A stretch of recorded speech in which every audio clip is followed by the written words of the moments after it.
question I'm asking is, what is the expertise that you have and other Moms for Liberty advocates have to decide that a book, an award-winning book like All Boys Aren't Blue, isn't appropriate for students to read? What is your expertise? What a tragic story of a young man who's anally raped by his adult family member. So you have incest, rape, pedophilia. Joy, you said you'd let me answer, so I'm going to answer Please for you. In what context is a strap-on dildo acceptable for public school?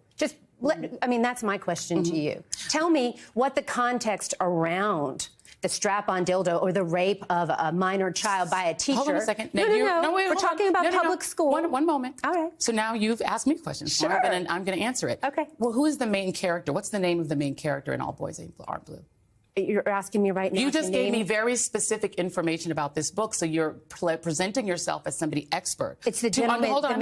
Who's the main character in the book? The main character is the author. What's his name? George, I believe, is his first name. Because you're giving me very specific information that is. You're asking me to remember the name of an author. You the just name remembered of the author very doesn't. specific things. Joy. Here's my question. We're talking about Here's my question. You didn't answer my question. No. I'm going to answer your question. Great. I would love to hear that. Absolutely. Well, I'm interviewing you, and you're not interviewing me. So let's just make sure it's a conversation. Okay. Great. So what I'm saying to you is that as you are not an expert in this book. I don't have to be an expert to know that dildos aren't appropriate for public school. I mean, come on, let's get real. This book is a full context story, as you said, of the author's experience. Why is it your right, or a Moms for Liberty activist's right, to say that a parent who wants their child to have access to this book, which gives a personal experience of this author, why doesn't a liberal parent, for instance, or a parent of an LGBTQ kid, why don't they have a right for their child to just have access to this book? Why is it your right to say they can't? So, again, we're talking about incest, rape, and pedophilia. And each parent,